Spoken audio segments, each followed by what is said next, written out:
Start with that dramatic rescue in India, because in the past few minutes, the first of the 41 construction workers trapped in a collapsed tunnel for more than 2 weeks has just been brought out safely. जी हाँ, उत्तरकाशी एक इलाका है जो वहां पर भारत में, और ये वहां की पिक्चर है। और वहां पे उत्तरकाशी की एक टनल में 41 के करीब लोग फंस गए थे, और तकरीबन 17 डेज से उसके ऊपर बताया जा रहा है कि काम हो रहा था कि उन लोगों की जानें बचाई जाएं और उनको निकाला जाए। और आज जो है ये अच्छी खबर जो है वो लोगों को मिली कि उन लोगों को हिफाजत के साथ बाहर निकाल लिया गया। All 41 workers who were trapped in a collapsed Himalayan tunnel have now been rescued for the last 17 days, and we're looking at a final ambulance.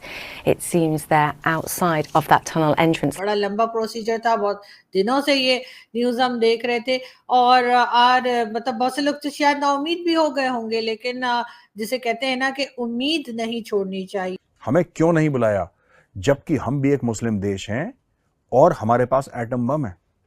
तो पाकिस्तानी मीडिया में ये बड़ा जबरदस्त डिस्कशन हो रहा है दोस्तों कि पाकिस्तान को क्यों नहीं बुलाया। तो पाकिस्तान को, मुझे लगता है कि पाकिस्तानियों को कुछ अपने मुल्क के बारे में कुछ गलतफहमी है, कुछ खुश। उन लोगों को हम सल्यूट पेश करते हैं, उन लोगों को सलाम पेश करते हैं जिन्होंने इन लोगों की मदद की और इनको बाहर निकालने में, और जाहिर है कि उस रेस्क्यू ऑपरेशन में जिन्होंने हिस्सा लिया।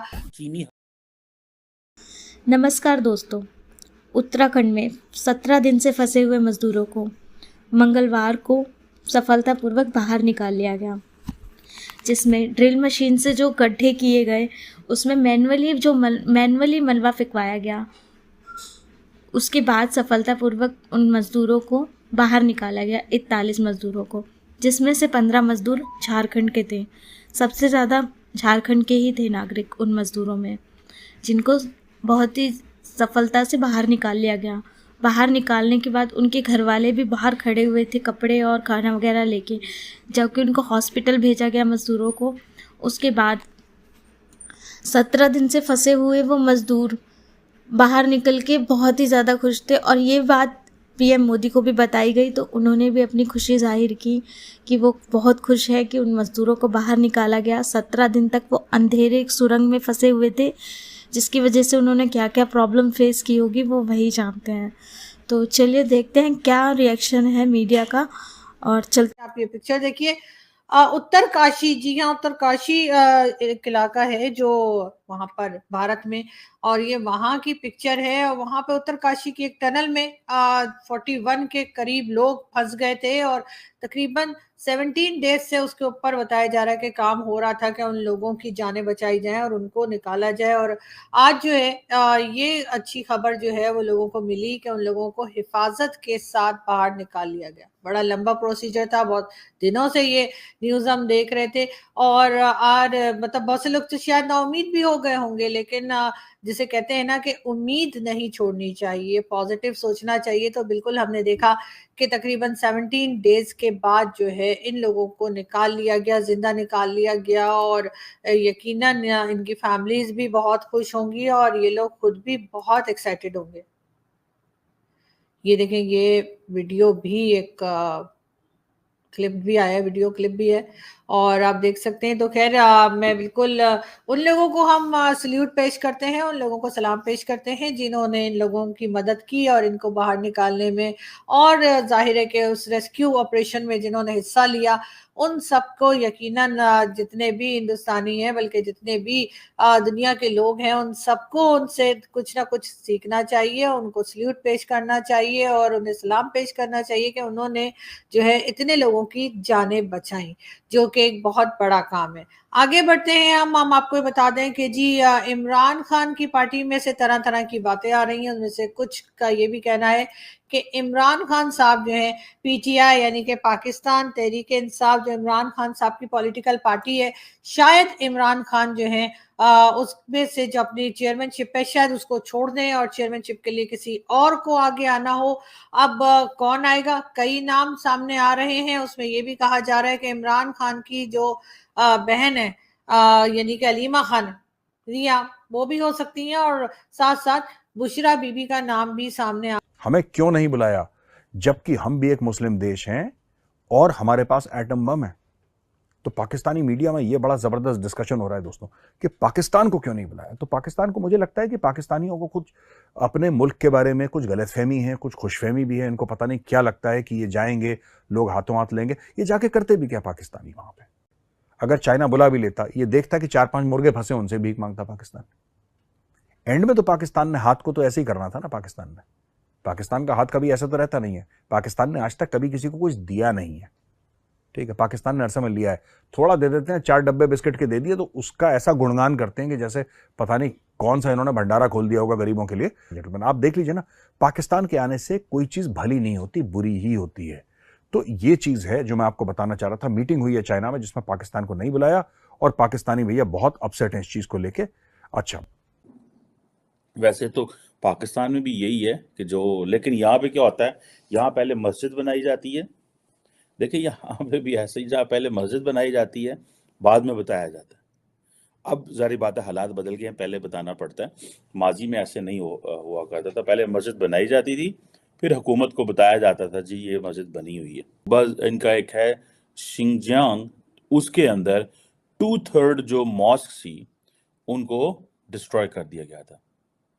और उनमें से एक अदारा है ऑस्ट्रेलियन स्ट्रेटेजिक पॉलिसी इंस्टीट्यूट, उसके मुताबिक आधे से ज़्यादा हैं डिमोलिश कर दी गई हैं। इसमें एक इलाका और है निंगशिया, उसमें भी यही बातें जो हैं, बहुत सारी वीडियोस, पिक्चर्स और सैटेलाइट इमेजरी के ज़रिए चेक किया जा सकता है कि ये क्या है। लेकिन मुझे यकीन करके माने, जो अफसोस होता है वो लीडरशिप पे भी होता है और मुसलमान अवाम पे भी होता है।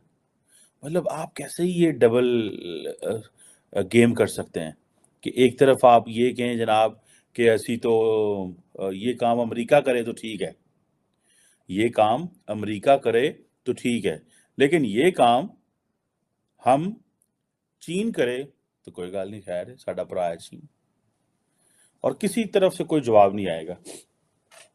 और अभी सारे के सारे ये काम अगर इजराइल ने किया होता कि मसाजिद गिराई होती, तो फिर आप देखते कि क्या होता। उन्होंने कहना इन्होंने हर चीज़ ही मुका देनी है। क्या China international norms and values को मानता है? क्या चाइना ये कहता है कि ये जो क्वेश्चन है कि जी ये वाला आज़ादी का मुसलमानों को, ये क्यों नहीं इस पे करता? OIC क्या कर रही है? क्या OIC चाइनीज मुस्लिम गवर्नमेंट को कुछ कह सकती है इस हवाले से? नहीं कह सकती। अगर कह सकती है तो मुझे बताएं। मुस्लिम वर्ल्ड के साथ जो वेस्ट कर रहा है वो तो कर ही रहा है ना, जिस तरह का एक वो, ठीक है, माइंड सेट है, मैं उस पर नहीं जाता, ठीक है। वो कहते हैं जी हमारे साथ ज्यादती कर रहा है, हालांकि सारे बड़े खुश हैं, सारे वेस्ट से बड़े खुश हैं। बच्चे बाहर पढ़ने जाते हैं, याशी करने जाते हैं, क्लबों में जाते हैं, वहाँ की नेशनैलिटीज़ लेते हैं, पूरी दुनिया ट्रैवल करते हैं, वो बड़े खुश हैं वहाँ पे, ठीक है। चाइना से आपको क्या मिलना है? चाइना से आपको यही मिलना है, ठीक है जी, जो चाइनीज़ गवर्नमेंट की पॉलिसीज़ हैं। और हम बात नहीं कर सकते ये के अंदर जो उगर्स की और टर्किक मुस्लिम माइनॉरिटीज़ की जो प्रोसिक्यूशन है, ठीक है जी, री एजुकेशन जो कैंप्स हैं, उन पे एक भी मुसलमान नहीं बोला। कहीं पे प्रॉपर इसके ऊपर डिस्कशन नहीं हो रही, ठीक है जी। So that's very unfortunate. इस चीज़ से कोई चाइनीज़ जो है उनको, मेरी ज़ाती राय तो ये है, उनको इस चीज़ की कोई परवाह नहीं है कि दुनिया क्या सोच रही है। उनको इस चीज़ से फिक्र है कि हमें क्या चाहिए, हम क्या चाहते हैं, हम क्या करेंगे, दैट्स इट। उनको इस चीज़ से कोई प्रॉब्लम नहीं है। उन्होंने अपने नए लॉज बना लिए हैं रिलीजियस कंट्रोल के, ठीक है जी, वो उस पर लगे हुए हैं। और जो इस्लामोफोबिया है या बाकी जो है, वो उनको इन चीज़ों से भी कोई गर्ज नहीं है। और वो कहते हैं इस्लामोफोबिया, वो कहते हैं ये हमारा मसला ही नहीं है, ठीक है जी। चीनी हुकूमत जो है वो मसाजिद ख़त्म करने में मसरूफ़ है। अगर ये काम भारत में, अमेरिका में, बरतानिया में या यूरोप में हो रहा होता तो इस वक्त आलम इस्लाम के अंदर ये हो रहा होता जनाब, पता नहीं इस्लाम को ख़त्म किया जा रहा है। लेकिन क्योंकि चीन में हो रहा है, मुसलमान खामोश है। ये मुसलमान दुनिया के डबल स्टैंडर्ड हैं। मस्जिदों को कन्वर्ट किया जा रहा है। चाइना का कानून यह है कि आप सिर्फ वही नमाज पढ़ सकते हैं जहाँ पे ऑफिशियली अप्रूव किया गया। पाकिस्तान बरतानिया में या यूरोप में हो रहा होता तो इस वक्त आलम इस्लाम के अंदर ये हो रहा होता जनाब, पता नहीं इस्लाम को ख़त्म किया जा रहा है, लेकिन क्योंकि चीन में हो रहा है मुसलमान खामोश है। ये मुसलमान दुनिया के डबल स्टैंडर्ड हैं कि जो चाइनीज़ हैं वो वो जिसे कहते हैं ना मस्जिदें ख़त्म कर रही है इम्पॉर्टेंट एरियाज़ में, 2-3 इम्पॉर्टेंट एरियाज़ में। ये ईरान होता, पाकिस्तान होता, कोई भी मुल्क होता, अगर ये काम अमेरिका में हो रहा होता तो आप देख लेते कि ये क्राइसिस पैदा हो जाना था, लेकिन क्योंकि चीन में हो रहा है उन्होंने कहा खैर है कोई मसला नहीं, चीनी साढ़े भरा ने, क्योंकि हमने उनसे कर्जे लिए हुए हैं, जिस मुल्क से कर्जे ले लें उस मुल्क से कहीं खामोश रहें। मस्जिदें बंद की जा रही हैं, डिमोलिश की जा रही हैं और मस्जिदों को कन्वर्ट किया जा रहा है सेकुलर यूज के लिए। अब ये चीजें क्या आपको पाकिस्तान में कोई प्रोटेस्ट नजर आया? कोई प्रोटेस्ट नहीं है। आपको याद होगा वो हमारे एक वजीर आजम हुआ करते थे इमरान खान साहब, उनसे किसी ने पूछा ना कि भाई ਤੁਹਾਨੂੰ पता है सिंकियांग सूबे दे विच मुसलमानों के साथ जुल्म हो रहा है? उन्होंने कहा मुझे तो पता ही नहीं वहां पे ये भी होता है, मैंने तो कभी सुना ही नहीं है किया। वो कहते हैं ये मुसलमानों ने ये जिधर जाते हैं ये अपनी कोई ना कोई अपनी चीज़ें बना लेते हैं, अपना तौर तरीका बना लेते हैं, तो इससे पहले कि ये इस हद तक डोमिनेट कर जाएं हमारे ऊपर, हमें बोलना चाहिए। लेकिन क्वेश्चन तो ये पैदा होता है कि मुसलमान लीडर कब बोलेंगे, ये पब्लिक कब बोलेगी? इतनी हिपोक्रेसी कैसे हो सकती है? ठीक है जी। और चाइना का जो कानून है वो क्या है मैं बता देता हूँ। चाइना का कानून ये है कि आप सिर्फ वही नमाज पढ़ सकते हैं जहाँ पे ऑफिशियली अप्रूव किया गया।